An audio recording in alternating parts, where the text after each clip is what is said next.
Hello and welcome back to another episode of this week's watches. And this week, as you can see, we've got 10 incredible watches on the table for you guys and girls, really ranging in style, price point, everything you could possibly imagine.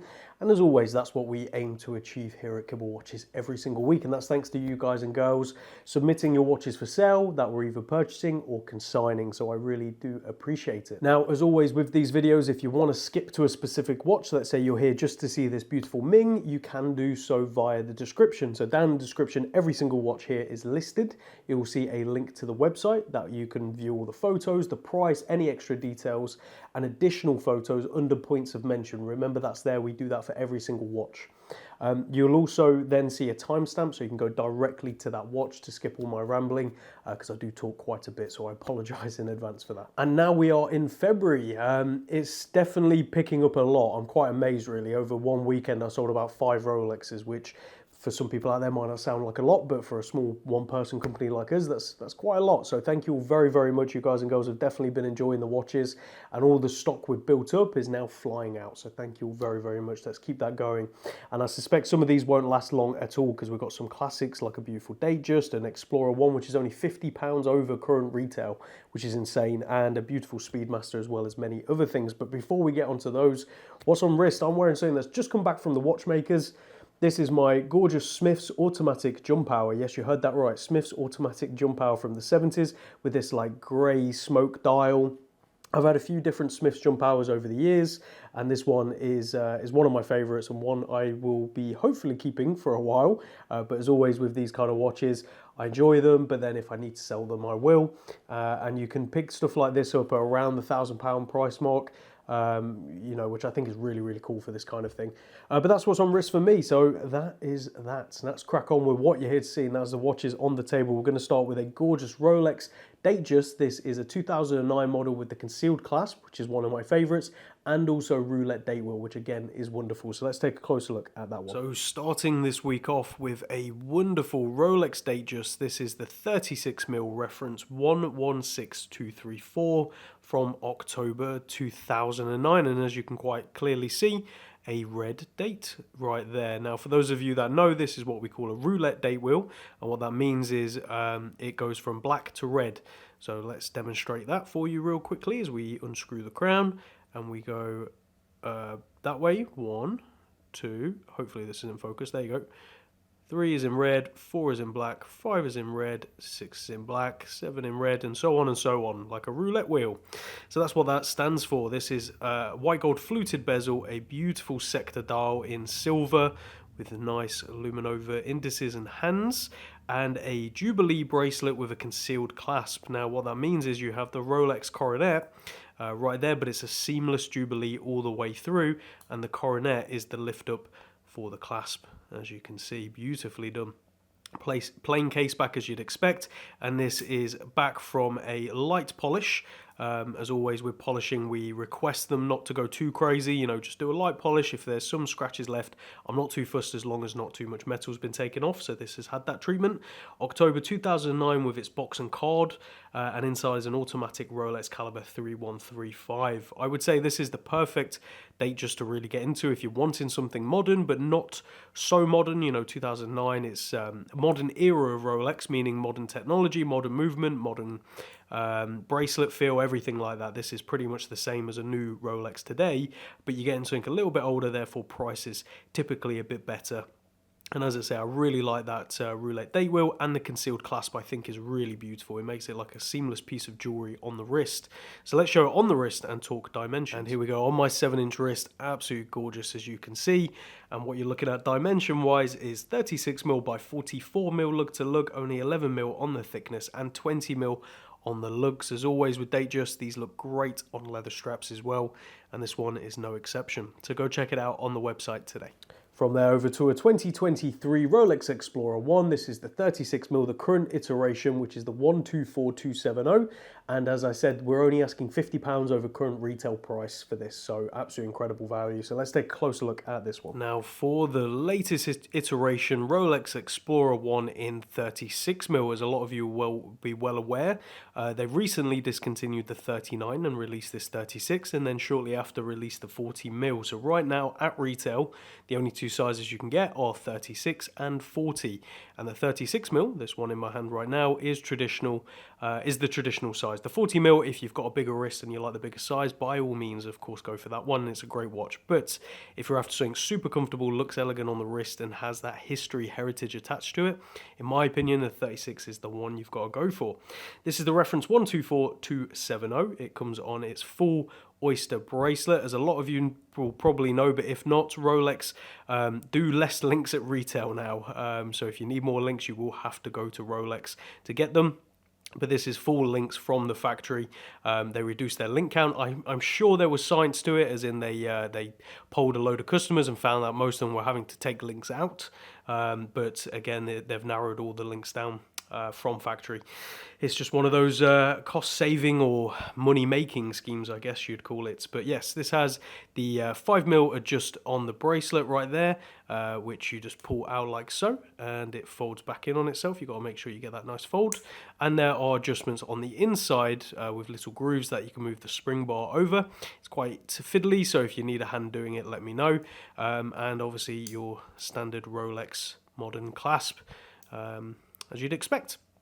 Plain case back right there, and inside is the automatic Rolex caliber 3230, and this model's from April 2023 with its full box and paperwork.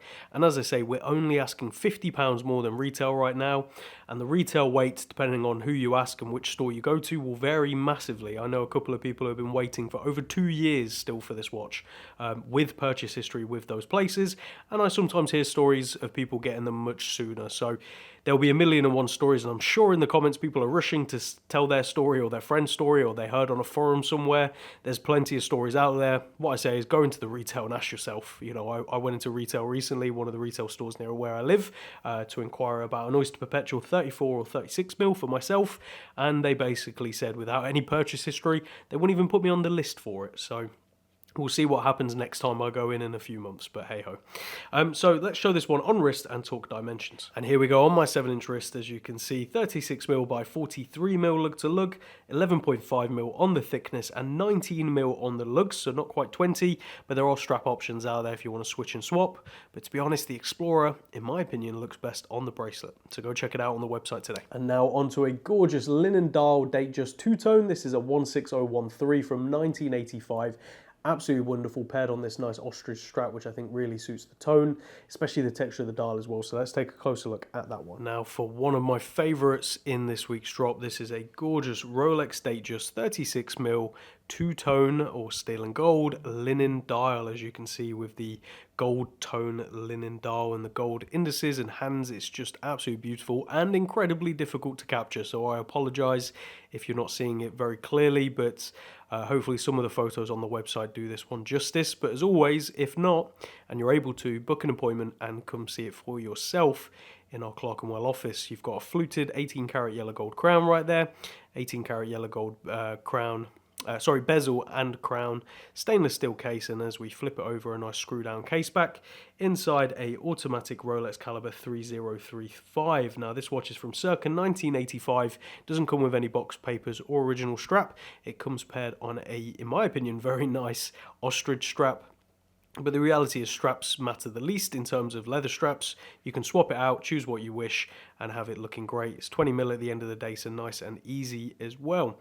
But the highlight for this one is definitely that dial. It's in wonderful condition, really, really beautiful. The watch has been serviced, it's running great. Crown is a little bit gritty to use, but I've had it with some of these 3035s over the years, running absolutely perfectly, but just feel a bit odd on the winding compared to some others. It's just how it goes sometimes. So let's show this one on wrist and talk dimensions. And there we go, paired on my 7-inch wrist. The 36mm Datejust is the perfect size in my opinion, and it just looks fantastic. So 36mm by 44mm lug to lug, 12mm on the thickness, and do keep in mind some of that thickness is with that heavily domed acrylic crystal, and 20mm on the lugs, so endless options for swapping this one out. So go check it out on the website today. From there, moving on to Omega with two. We're going to start with the 2021 Omega Speedmaster. This is the latest iteration sapphire sandwich with the upgraded 3861 caliber and the new bracelet as well. So let's take a closer look at this one. Now onto the Omega Speedmaster, and this is the latest iteration model with the sapphire front and sapphire back, which we nickname the sapphire sandwich. as you can see right there, showcasing that beautiful movement. And as it's the latest iteration, it has the manually wound Omega caliber 3861, which is a coaxial movement inside the Speedmaster, as you can see right there. Beautifully finished and very, very nice to look at. And it also comes on its modern bracelet, which is very, very nice. Tapers aggressively to the clasp and is incredibly comfortable as well. This is the standard clasp with the two position holes right there to get a comfortable fit, and the links are incredibly small, so I am finding most people are getting a comfortable fit on this bracelet. But as always, the Speedmaster looks fantastic on straps as well, so the options really are endless.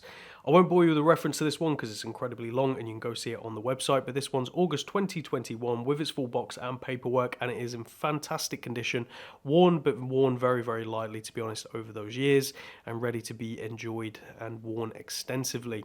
And the box is nice that this comes with. It's a smaller box than the traditional bigger box, and it has a little book in there as well about the Speedmaster, which I find fantastic.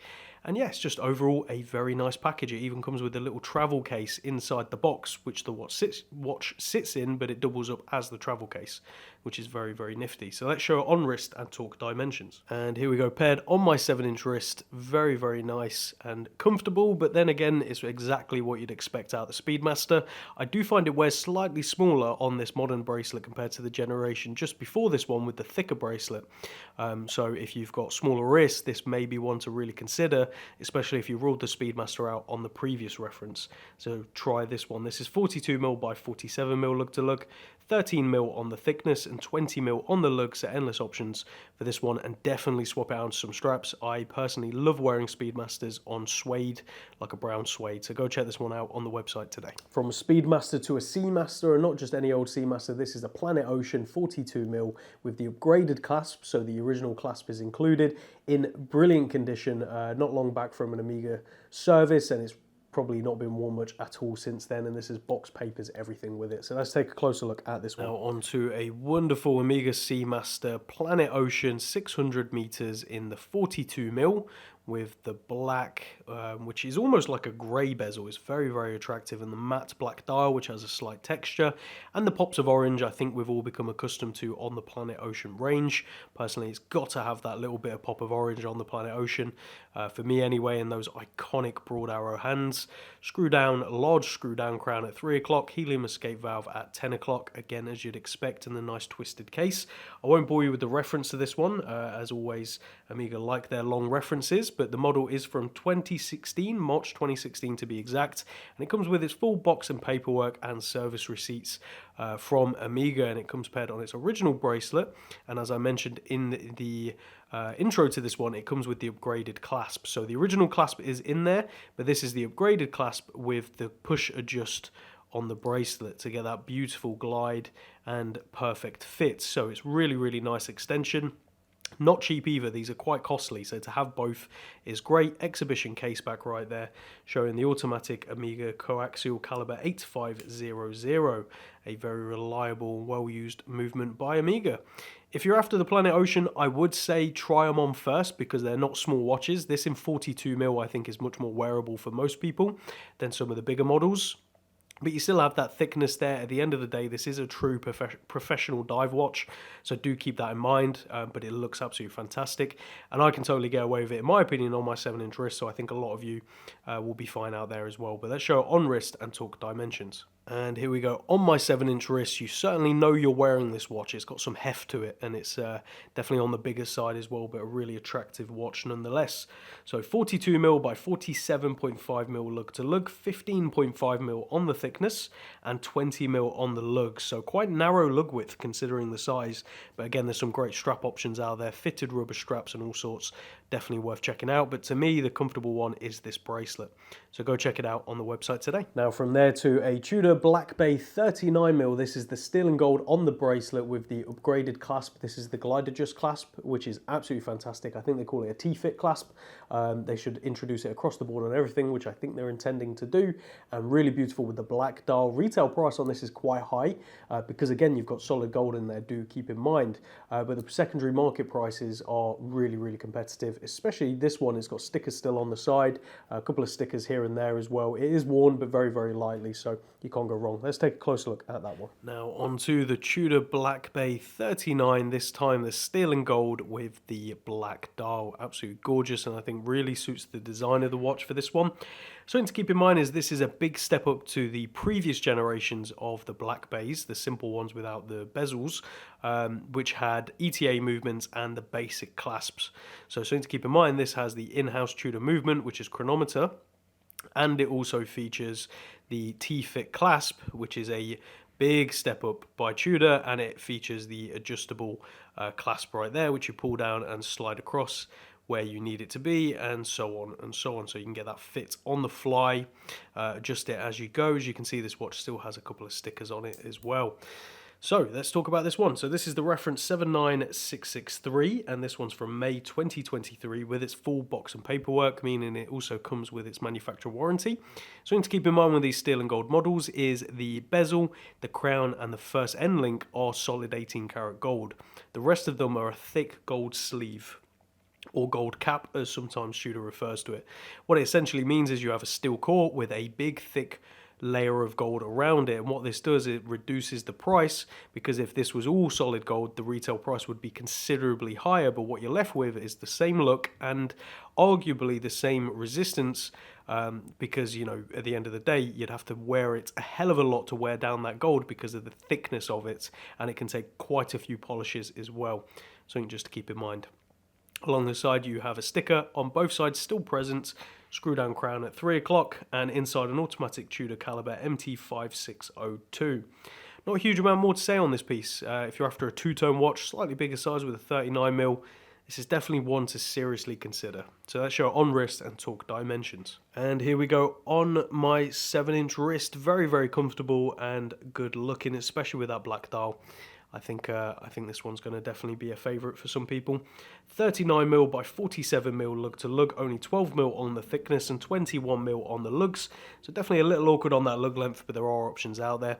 And to be honest, I think it really suits this bracelet altogether. So go check it out on the website today. I feel like it's been a little while since we've had a Ming, and I'm very excited for this one. This is a 1706 slate dial 38mm automatic. I've had a few of these over the years in different colours, and this has to be one of my favourites. One of my favourite Mings actually, and I think it's often overlooked, but that dial texture and pattern as we take a closer look is wonderful. So let's take a closer look at that one. Now for the Ming 1706 slate dial. So this is a really interesting dial, one because of that pattern in the centre, which is absolutely gorgeous, and when you catch it in the light it just shimmers and adds a whole nother depth to this Ming watch that you don't traditionally get on some of the other models, which is why I really like the 1706. And this dial in certain lights is this very deep dark grey, and in other lights it becomes this almost blue tone, which I think is really beautiful, especially paired on this dark sort of suede strap, which is really nice. As always with Ming, they're made by Jean Rousseau, one of the top strap makers out there, and they're not cheap either, so it's nice that it comes with it. A Ming sign buckle, Ming sign crown, and screw down case back, all as you'd expect. So the reference is 1706, and this one's from March 2020 with its box and paperwork, and inside is an automatic ETA caliber 2824-2 that Ming do some modifications to and regulate to their standards to an acceptable level. As you can see, this watch has no second hand as well, and is just really lovely. If you've not had the opportunity to see Ming in person and on wrist, I'd highly recommend booking an appointment to come see it for yourself, because that's where the beauty in these watches lies, especially on the wrist. You know, you have this insanely short lug to lug with these very aggressively curved end links, so they really do fit incredibly small wrists and big wrists all at the same time, and I think Ming have done a great job with that, especially with the curved spring bar as well with the strap. It's just super attractive. So let's show it on wrist and talk dimensions. And there we go on my 7-inch wrist. As you can see, very good looking, very comfortable, and you can see exactly what I meant about the short lug to lug. It takes up very little space on my wrist despite its size, which is 38mm by 43.5mm lug to lug, only 10mm on the thickness and 20mm on the lug. So endless options, but I would recommend trying to get curved ends, or at least using the curved spring bars to get that perfect fit. So go check it out on the website today. And then on to a couple of affordable bits in the drop. As a lot of you guys will know, I try and throw in a couple of affordable bits here and there every single drop, because at the end of the day we cover the scope of prices and the scope of brands and everything in between, as you can clearly see. So let's go over to the Steinhardt. This is a really cool Steinhardt vintage GMT 39mm Olco, I don't know how you pronounce that, so I apologise. Edition McQueen, as you can see with the Steve McQueen as its nickname. So let's take a closer look at this one. Now for Steinhardt, and this is the Ocean GMT 39mm Olca limited edition. With the vibrant orange GMT hand. Definitely the Steve McQueen, you know, inspired by the 1655 with the fitted steel bezel, the GMT hand down there, and I do have an original 1655 for sale at the moment, so it would be great to see these two side by side. Obviously, a completely different beast, and there's no comparison there. But I just find it interesting of what they've paid homage to. You can call it whatever you want. Screw down crown at 3 o'clock, fixed bezel, which obviously the traditional was as well. Cyclops over the date disc there, and big bold hands and dial. They've done the dial traditionally with the way the indices are laid out and the loom plots. Very nicely done in my opinion. And as always with Steinhardt, they have slightly longer lug to lugs and straight lug to lug. So smaller case size, in my opinion, is always best because they wear bigger than their dimensions will lead you to believe. Comes on an oyster style bracelet with a standard clasp and plenty of adjustment there to get a comfortable fit. A nice engraved case back, and inside is an automatic Sellita SW330. This one's from May 2022 with its full box and paperwork, and is priced incredibly well. If you're after a nice GMT watch, this is one to consider. Or if, like me, you're a big fan of the original Rolex, the 1655, but haven't got a spare 16, 17, 18 plus £1,000 to hand at the moment, this is definitely something that will scratch that itch and give you a lot of fun for not a lot of money. So let's show on wrist and talk dimensions. And here we go. On my 7-inch wrist, I definitely wouldn't go any bigger than this personally, and I did have a 42mm version of this a long time ago, and it was just too big, whereas the 39 I think is done really nicely. Even smaller would be great, but this is perfectly fine. So 39mm by 47mm lug to lug, only 12mm on the thickness and 20mm on the lugs. So you can totally swap this out, as I probably would. The bracelet's comfortable, but this watch on a black suede or something like that, really, really cool.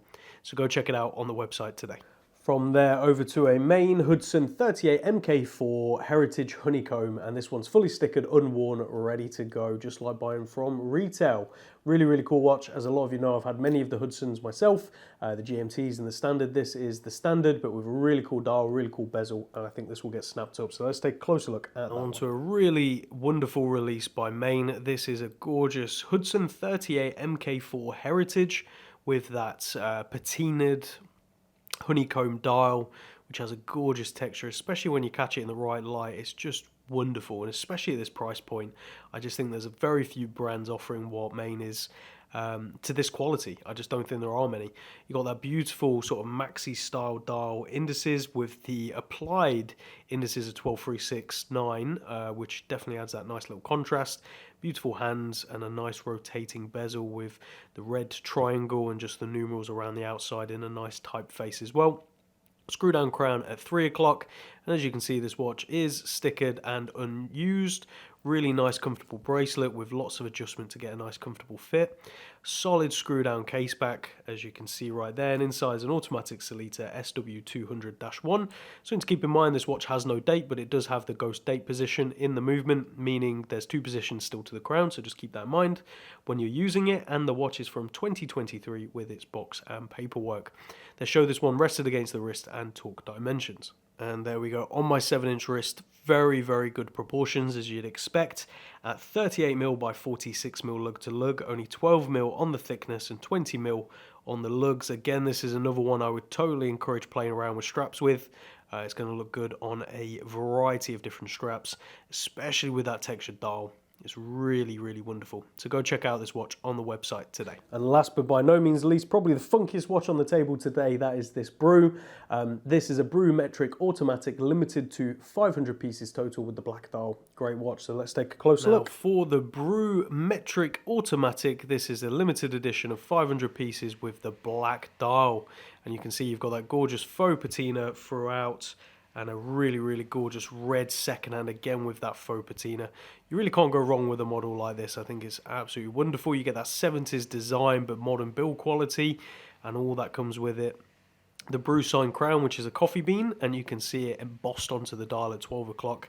Simple branding, which I really like, and it's the kind of thing, if you're in the know, you'll see this immediately and know it's a brew, and I think that's the design ethos they're going with. A really interesting 70s layered bracelet. I've had a few of these on 70s watches from Omega, Zenith, Movado, those kind of brands. I think really great choice that they've gone with there. Brew signed clasp with plenty of adjustment to get a nice comfortable fit, and a signed screw down case back with a subtle exhibition right there on the balance itself, so you can see the heart beating away, which I think is really cool. As I say, limited to 500 pieces. Inside is an automatic Seiko NH35A, and the watch is from 2023 with its box and paperwork and all of its spare links. So let's show it on wrist and talk dimensions. And there we go, on my 7-inch wrist. Don't be fooled by the 36mm size, because this is a torno shaped case with the bracelet that comes straight off it. It wears a lot bigger than 36. So this is 36 by 42mm lug to lug, 11.5mm on the thickness, and 19mm at the lugs, but as you can see it's 19mm and flares immediately out on the first link and tapers down again. So go check it out on the website today. So there you have it, guys and girls. Really something for everyone in this week's drop at all kinds of price ranges. Let me know down in the comments, what is your favorite from this week's drop? For me, it's a tough one. I would probably say the Brew's definitely up there. I love the Ming. Obviously, I love every watch on the table, but my favorite might have to be the Linen Dial Datejust. I've always liked these. I think they're great. Two-tone's definitely coming back. And on a strap, this is a lot more wearable, in my opinion, than on the two-tone bracelet. The two-tone bracelet gets quite bright, gets quite loud, whereas the strap tones it down, so that's my favorite. But let me know what's yours down in the comments section. And as always, head over to the website, check them out, even if it's just for the photos and the write-ups. We put a lot of effort into all of that, so it's greatly appreciated. And we'll see you all again next week. Take care.